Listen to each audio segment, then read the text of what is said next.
Now, Peter McGarry is a documentary maker based in Limerick who has made a documentary on major air crashes at Shannon Airport. Cleared for Disaster is a documented history of crashes at Shannon from 1946 to 1961. Let's find out more about the documentary from Peter himself, who joins us in studio. Good morning to you, Peter. Alan, it's a pleasure to be with you today. Thanks very much for coming in. So before we get on to Cleared for Disaster, tell us a little bit about yourself. Were you someone who was always very much interested in aviation?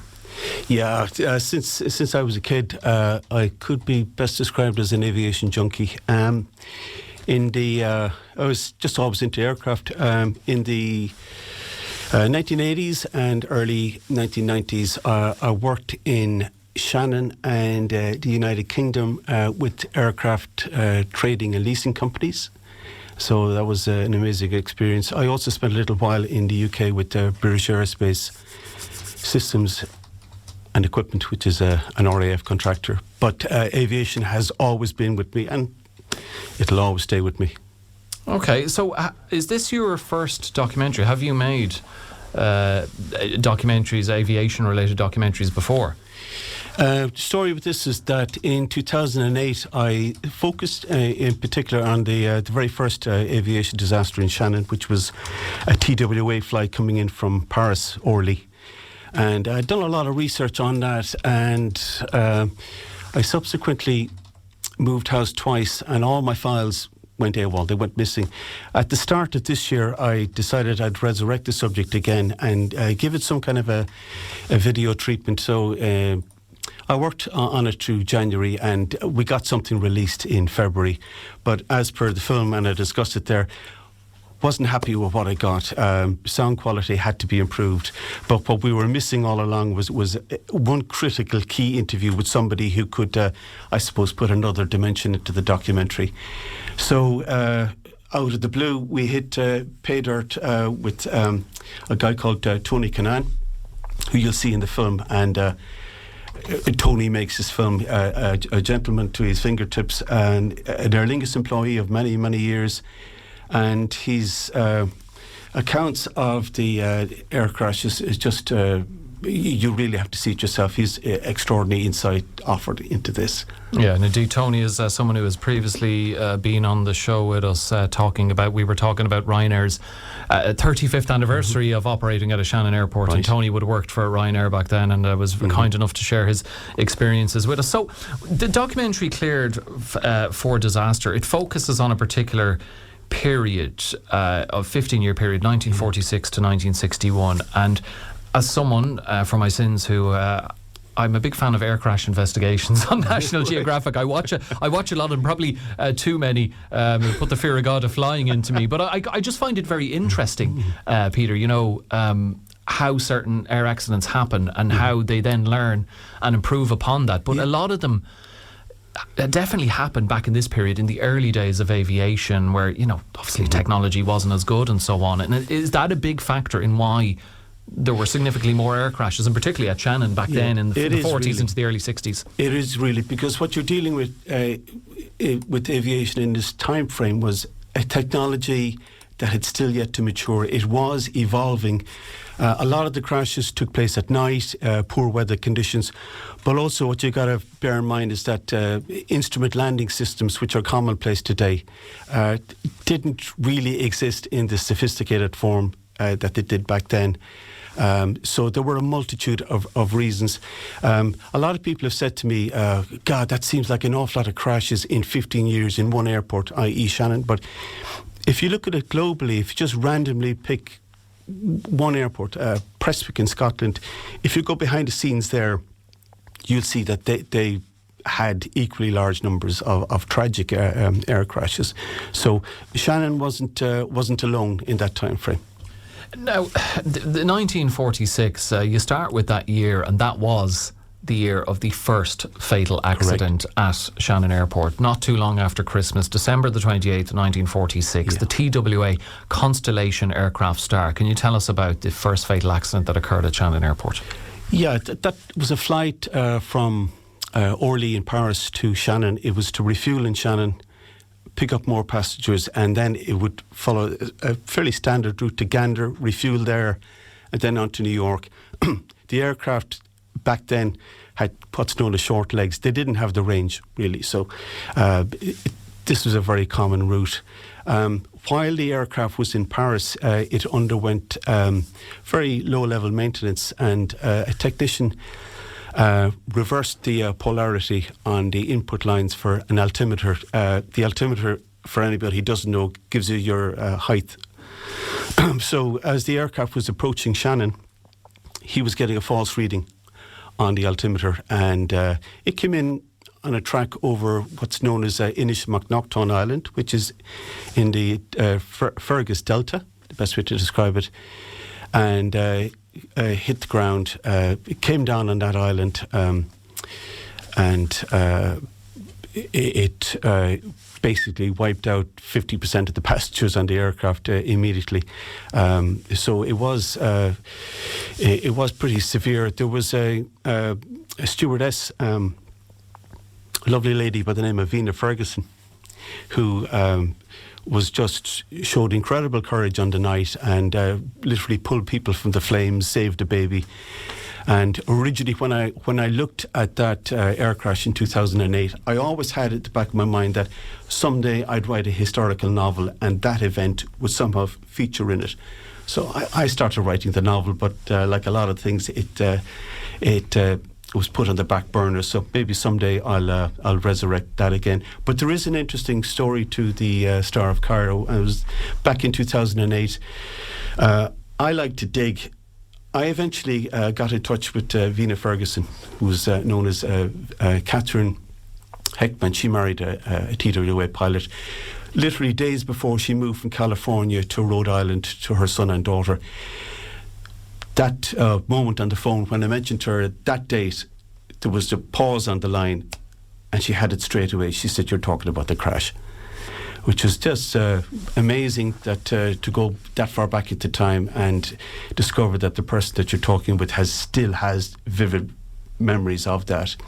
The aircraft, for your listeners, out of curiosity, is it's buried in a hole on Inishmagnockton Island. It's still there. It's still there. Is there a particular reason why they didn't take the wreckage, or was it too difficult to remove? Or? I think it was difficult and the expense of it.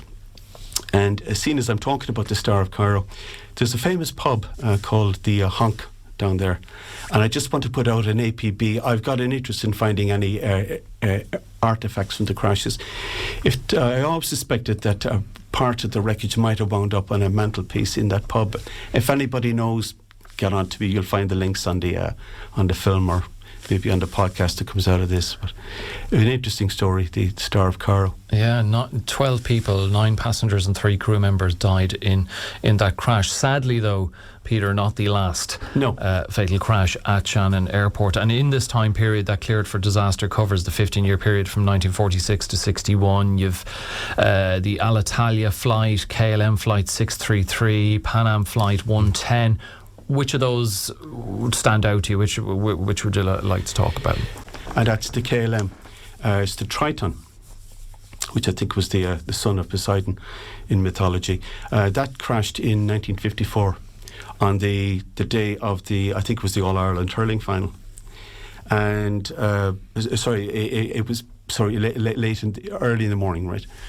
And the extraordinary thing about that was the fact that the aircraft went down in the middle of the estuary. The pilot captain unfolded the landing gear for some very strange reasons unknown. The aircraft experienced drag and it came down. It only flew for 30 seconds. It landed in the middle of the estuary. It broke in two. Water flooded in. Passengers drowned, strapped to the seats. The ones that weren't drowned, that were in slightly above the water, suffered from the inhalation of petrol fumes. They were asphyxiated. Other passengers got out, swam to the tail. The tide came in. A few of them were washed off the tail. The navigator of the aircraft swam across the river, clambered across mud banks on his hands and knees to raise the alarm. It was 2.5 hours later before Shannon realised that an aircraft had crashed less than 1 mile from the airport. How There's so many. Yeah, first of all, why the pilot did what he did, and why it took 2.5 hours to figure out that a plane that had just taken off. Yeah. That the mind boggles. If you wrote a movie script, it would be turned down because it's not really plausible. But those were the facts. Doing the documentary, did you learn anything about any of these air crashes that perhaps you didn't know beforehand, Peter? Yeah, and the great thing about doing a documentary, it's like sending out an APB, and it kind of like spaghetti. You start connecting with other people who's got other aspects to the story. Only last night I learned of an air crash in Shannon that I never knew of, and this was a private jet which was being chartered by Digital Equipment Corporation of Galway, bringing executives in and out from Boston and Puerto Rico, and it crashed in 1978 and went up in a fireball, killed everybody on board. I didn't even know that. And as late as 1978? Yeah, I would consider myself reasonably well researched in that, but I was just amazed to hear that story. Yeah, it would be considered, when any accident of that nature, particularly if it ends up in a fireball, you think that would kind of be more well known. Yeah, there's been some interesting aspects to the feedback I've been getting. I got another phone call last night from a chap, I think he's in Waterford. His father was an airport worker, and this relates to the Italian crash, Alitalia. The monument to the memorial to the Alitalia is in Clonlohan Graveyard Cemetery. He rang to say that his father is still alive, and the wingtip of that aircraft is in their garage in Waterford. Unbelievable. So I'm to get a photograph of it. But speaking of implausible stories and stories that would never be accepted as a movie script, talk about a horror story. An aircraft takes off from Shannon and crashes less than a minute later on top of a graveyard. On top of a graveyard? What flight was that? You could. This is the Alitalia. That's flight. The Alitalia flight. Yeah. Wow, my God. That's grim anyway for plane crashes, but of all places to crash and cleared for disaster is on YouTube. I watched it there myself, and I'm not the only one because thousands have done likewise. And looking at the comments, Peter, it's getting a great reaction. Have you been pleased with the reception it's received so far? Well, relative to what we put out in February, it's chalk and cheese. There's been a superb reaction to it, not just in Clare and Limerick, but internationally as well. Quite a few ex-airline employees have come on to be over it. So, yeah, I'm quite chuffed. What we did was during the middle of the year, I filmed 2 documentaries on a diving expedition to RMS Lusitania and got involved with a professional dive team called Project 17. And it's because those were larger documentaries, I felt then there was a scope to revise completely what we had on the Shannon air crashes. And that's really how it came about.